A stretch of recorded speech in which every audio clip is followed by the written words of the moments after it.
Hello students, welcome back to your wonderful channel SD Tutorial. This is your lecture 4 of scalars and vectors. In the last lecture we have done vector addition through parallelogram. So today's topic is resolution of vector. What is resolution? Let's see.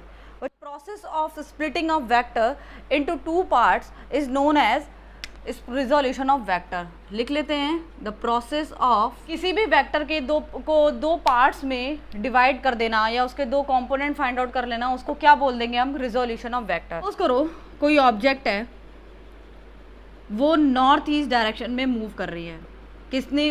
v velocity से. ठीक है, कोई object north east direction में move कर रही है. ठीक है, ये हो गई. इसको हम क्या कंसिडर कर सकते हैं? ईस्ट डायरेक्शन एंड एक ये नॉर्थ डायरेक्शन. और इसको हम कैसे लिख सकते हैं? इसको हम एक्स एक्सिस, अगर हम रेक्टेंगुलर कोऑर्डिनेट्स में की बात करें तो इसको एक्स एक्सिस और इसको हम क्या बोल देंगे? Y axis. तो मैं क्या करूँगी, इस वी ये जो वेक्टर गिवन है इसका नाम दे दिया ओ और ए. ये ठीक है, इस ओ ए वैक्टर के हम दो कंपोनेंट्स को हम फाइंड आउट करेंगे. ठीक है, इसको दो पार्ट्स में हम डिवाइड करेंगे. कैसे करना है? सबसे पहले मैं क्या करूँगी, इस वेक्टर को से यहाँ पर एक परपेंडिकुलर ड्रॉप कर देंगे. ठीक है, बी दे दिया इसको. और ये क्या, इसको हमने एंगल कंसिडर कर लिया थीटा. ये एक एंगल है. वी वेक्टर जो ओ ए वैक्टर है वो एक्स एक्सिस पे थीटा डिग्री पर है, थीटा डिग्री एंगल पर है. तो अब क्या करेंगे हम, इस ओ बी, ये जो ओ बी है, ठीक है, ये जो ओ बी है इसको हम क्या बोल सकते हैं? इसको हम बोल सकते हैं ओ बी को प्रोजेक्शन, इस वेक्टर का प्रोजेक्शन ऑन एक्स एक्सिस. ठीक है, ओ बी को क्या बोल सकते हैं? प्रोजेक्शन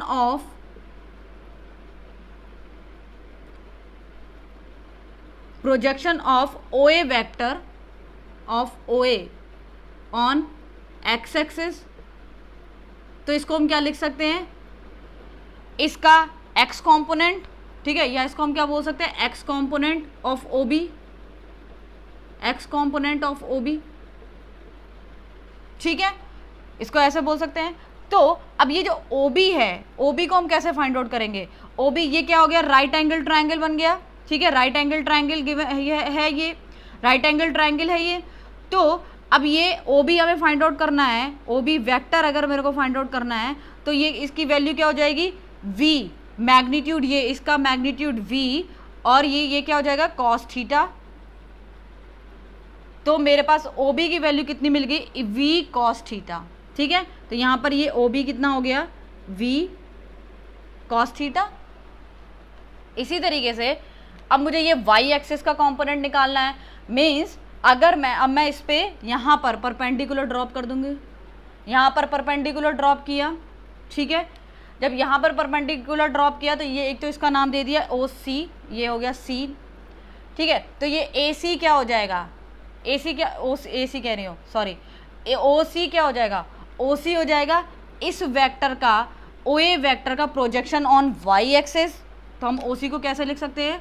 प्रोजेक्शन ऑफ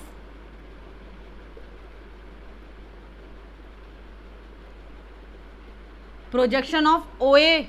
ठीक है, projection of O A on Y axis.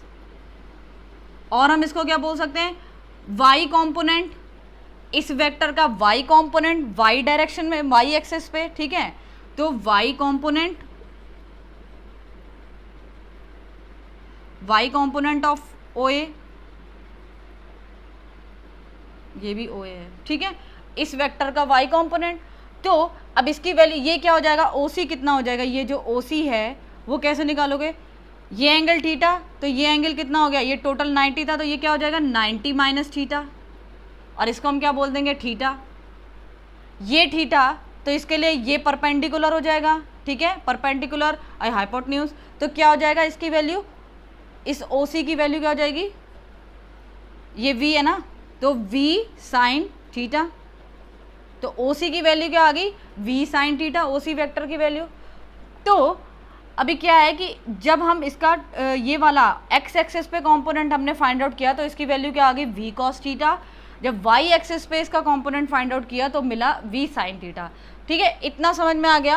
को हर बार इस तरीके से कैलकुलेट करने की आपको ज़रूरत नहीं है, ठीक है। उसके लिए मैं अभी आपको ट्रिक बता देती हूँ, ये वो देख लीजिए। सपोज मेरे पास एक ये वेक्टर गिवन है, ठीक है, कोई भी वेक्टर, ये वेक्टर v ही ले लिया, ठीक है, वेक्टर v गिवन है, ठीक है। अगर ये थीटा एंगल यहाँ पर बना रहा है, ये जहाँ से एंगल थीटा बनाता है तो हम उसको क्या कर देंगे, v cos थीटा।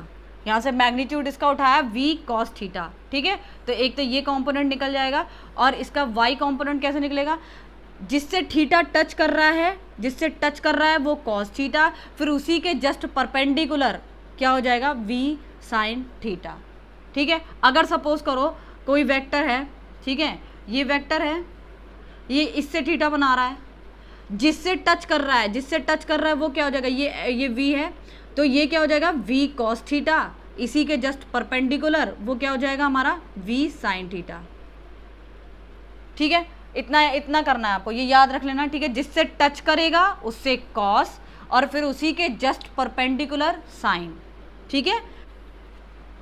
सपोज मेरे पास एक ये वेक्टर है, ठीक है, ये वेक्टर a है, ठीक है, और ये एंगल दे रखा है 30 डिग्री, ठीक है, ये एंगल गिवन है हमें 30 डिग्री। तो इसका क्या x कंपोनेंट निकालना है और y कंपोनेंट निकालना है, ठीक है। a की वैल्यू कितनी गिवन है, 10 यूनिट, ठीक है, a की वैल्यू 10 यूनिट है। और तो इसका ax कंपोनेंट क्या हो जाएगा, ये यहाँ से थीटा टच कर रहा है इसका एंगल, तो क्या हो जाएगा 10 cos 30, तो इसको क्या बोल दोगे आप, 10, इसकी वैल्यू इतनी √3/2, 2 5 10, 5 √3 यूनिट, ठीक है।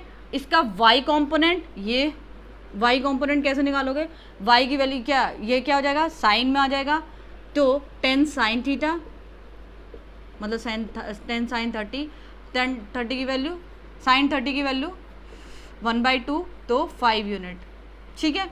इस तरीके से आपने ax और ay कंपोनेंट इसके निकाल लिए।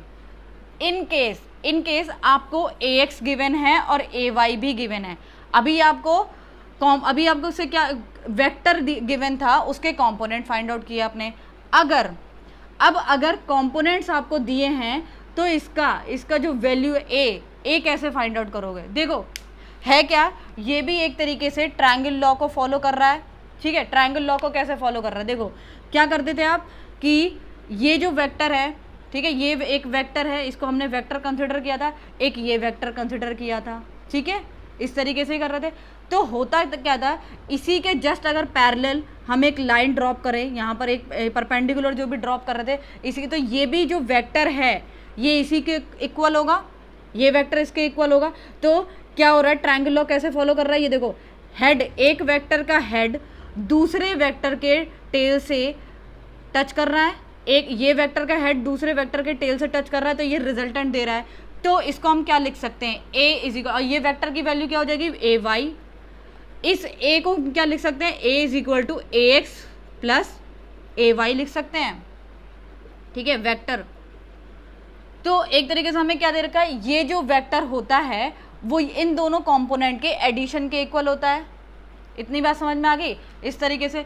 तो अब अगर कंपोनेंट गिवन है, ठीक है, कंपोनेंट गिवन है, दो पार्ट्स गिवन है, तो हम ये रिजल्टेंट, इसका मैग्नीट्यूड फाइंड आउट कर सकते हैं।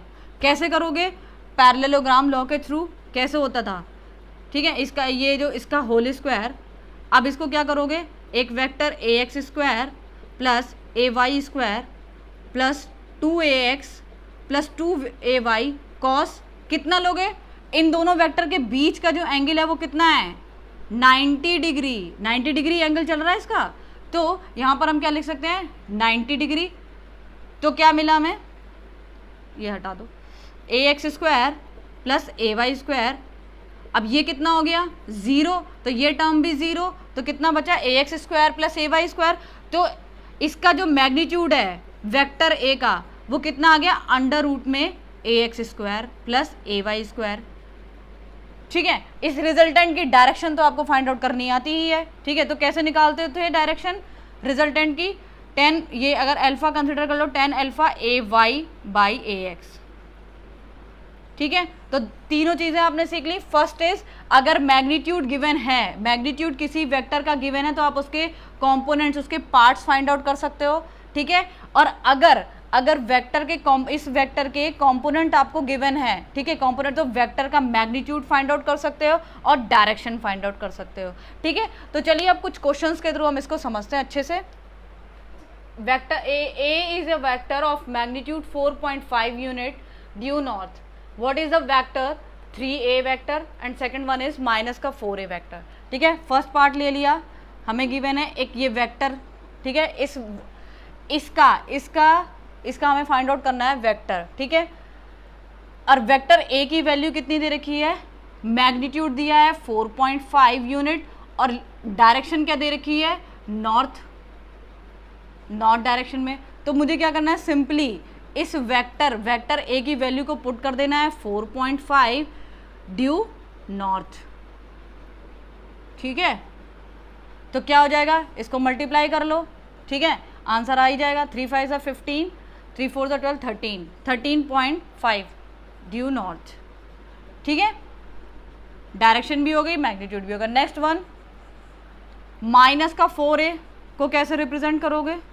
सिंपल, माइनस 4 लिख दो और a की वैल्यू कितनी? वही सेम 4.5 ड्यू नॉर्थ। तो इसकी वैल्यू कितनी हो जाएगी? 5 4 सा 20, 4 2 सा 8, 9 10, 4 4 सा 16, 17 18। ठीक है, तो क्या हो जाएगा? 18। और ये माइनस किसको रिप्रेजेंट करता है? ये नॉर्थ है और ये साउथ है। ठीक है, जब नॉर्थ डायरेक्शन में अभी दे रहा है लेकिन नेगेटिव, तो क्या हो जाएगा? हम इसको कैसे शो करेंगे? साउथ में हम लिख देंगे जस्ट इसका अपोजिट। ठीक है, तो ड्यू साउथ। ठीक है, ये हो गया आपका फर्स्ट क्वेश्चन। चलिए देखते हैं second question. A force of 10.5 Newton acts on a particle along a direction making an angle of 37 degree with the vertical. Find the components of the force in the vertical direction. ठीक है, एक particle है, ये particle है कोई। ठीक है, इस पर 10.5 न्यूटन का फोर्स जो है वो कहाँ से लग रहा है? ठीक है, इस पर कोई फोर्स लग रहा है 37 डिग्री एंगल पर विद द वर्टिकल। तो वर्टिकल क्या हो जाएगा? ये vertical line and this one is horizontal. तो वर्टिकल लाइन से ये 37 डिग्री का एंगल बना रहा है, ये एफ। ठीक है, वर्टिकल लाइन से 37 डिग्री का एंगल बना रहा है। तो find the component of the force. इस फोर्स का वर्टिकल, इसका जो कंपोनेंट है force in the vertical direction. Vertical direction क्या हो जाएगी? ये direction means F Y component इसका पूछा जा रहा है। ठीक है, तो एफ वाई अगर मेरे से पूछा जा रहा है तो क्या करोगे? तो थीटा किससे टच हो रहा है? एफ वाई से टच हो रहा है। तो जिससे भी टच हो रहा है तो सीधे क्या करेंगे? cos 37, सॉरी, इसका मैग्नीट्यूड एंड cos 37।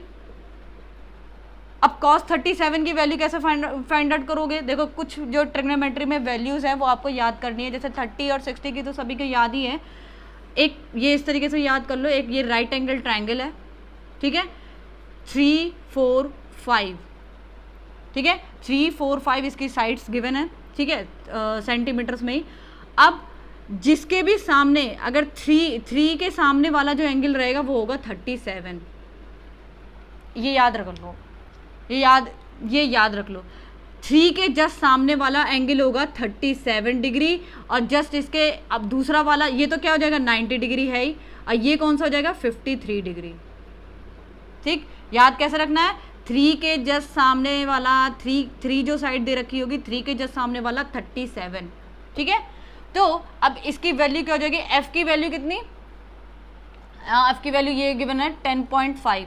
तो एफ की वैल्यू 10.5। अब cos 37 की वैल्यू कैसे निकालोगे? वही ये जो एंगल है 37, तो क्या हो जाएगा? cos 37 की 4/5। ठीक है, ये बेस अपॉन हाइपोटेन्यूज, तो 4/5। सॉल्व करो इसको। 5 2 जा 10.1, 4 1 जा 4, 4 2 जा 8, 8.4 न्यूटन। ये एफ वाई का मैग्नीट्यूड आ गया। ठीक है, इसकी वैल्यू आ गई एक कंपोनेंट इसका वर्टिकल। और अगर मुझे वो पूछा जाए हॉरिजॉन्टल कंपोनेंट, ठीक है, जो एफ एक्स है, तो वो क्या हो जाएगा, उसके लिए एफ साइन 37 से निकालना है। आप साइन 37 ईजिली निकाल ही सकते हो, 3/5 हो जाएगी उसकी वैल्यू और एफ की इतनी। ठीक है, देखते हैं अब देखते हैं नेक्स्ट क्वेश्चन। ये फिगर दे रखा है, ठीक है, इसका मुझे रिजल्टेंट फाइंड आउट करना है। कैसे करेंगे, 3 वेक्टर्स गिवन है, ठीक है, एक ये वेक्टर, एक ये और एक ये। तो सबसे पहले हम क्या करेंगे, सबसे पहले हम क्या करेंगे, इसके इसका इस वेक्टर का पर्टिकुलर इस वेक्टर का एक्स कंपोनेंट और वाई कंपोनेंट फाइंड आउट कर लें। ठीक है, ये वेक्टर की डायरेक्शन दे रखी वही 37 एंगल। अब आपको तो इजी हो गया होगा निकालना, याद करने की भी ज़्यादा ज़रूरत नहीं है। ठीक है, तो ये दे रखा है। अब सबसे पहले इसका एक्स कंपोनेंट निकालना है। तो एक्स कंपोनेंट इसका क्या हो जाएगा, हाँ 5 cos 37, जिससे टच कर रहा है तो वो cos 37 कैसे निकालना है, 3 4 5, ठीक, 3 के जस्ट सामने वाला 37, तो cos 37 की वैल्यू 4/5, 5 से 5 गया, क्या हो जाएगा 4 क्या मीटर, एक्स कंपोनेंट 4 मीटर। ठीक है, अब एक्स कंपोनेंट इसका हो गया और इसका वाई कंपोनेंट, ठीक है, इसका एक कंपोनेंट हमने निकाल लिया, क्या हो जाएगा 4 मीटर। और इस वेक्टर का दूसरा कंपोनेंट अगर मुझे वाई कंपोनेंट निकालना है तो उसका क्या हो जाएगा, ये वाला, उसके जस्ट दूसरा वाला क्या हो जाएगा 5 sin 37। तो 5 sin 37 की वैल्यू कितनी, 3/5, जो 5 से 5 गया तो बचा क्या 3 मीटर। तो इसका वाई कंपोनेंट कितना आ गया 3 मीटर। तो रिजल्टेंट कैसे निकालोगे, सारे जो भी एक्स कंपोनेंट है उनको एक साथ, और एक्स कंपोनेंट को एक साथ ले लो, एक्स कंपोनेंट के जितने भी मैग्नीट्यूड है, एक्स कंपोनेंट इसका हो गया 4 प्लस इसका एक्स कंपोनेंट एक्स डायरेक्शन में ही है प्लस 3, इसका एक्स कंपोनेंट क्या 0, तो कितना हो गया एक्स कंपोनेंट 7 मीटर। अब हम जितने भी वाई कंपोनेंट है, वाई कंपोनेंट को अगर मुझे निकालना है तो इसका वाई कंपोनेंट कितना हो गया 3, इसका वाई कंपोनेंट 0, इस वेक्टर का वाई कंपोनेंट ये 2 है, ठीक है, तो कितना हो जाएगा 5 मीटर। तो मैग्नीट्यूड कैसे निकालना था, आर कंसिडर कर लिया रिजल्टेंट को, ठीक है, रिजल्टेंट फाइंड आउट करना है। तो R X plus R Y, मतलब इस पूरे उसका X component plus Y component. तो एक्स कंपोनेंट की वैल्यू कितनी है, R X square plus R Y square, R X की वैल्यू कितनी है 7, ठीक है, आर वाई की वैल्यू कितनी है 5, तो ये 5 का स्क्वायर कितना हो जाएगा 7 7 49 प्लस 25 कितना हो गया, सॉल्व करो इसको, इसकी वैल्यू 8.6 मीटर। तो ये मेरा, तो ये इन तीनों वेक्टर्स का रिजल्टेंट हो गया। ठीक है, इस तरीके से आपको इजीली आप कंपोनेंट से रिजल्टेंट और मैग्नीट्यूड वगैरह सब निकाल सकते हो। डायरेक्शन की अगर बात करें तो डायरेक्शन भी आप निकाल सकते हो। कैसे निकालोगे, tan थीटा, तो इसका जो आर वाई है, Y component divided by X component, इससे हम डायरेक्शन भी निकाल सकते हैं। तो यहीं तक था आज का जो लेक्चर था, मिलते हैं नेक्स्ट लेक्चर में। नेक्स्ट के लिए bye bye, take care, thank you so much.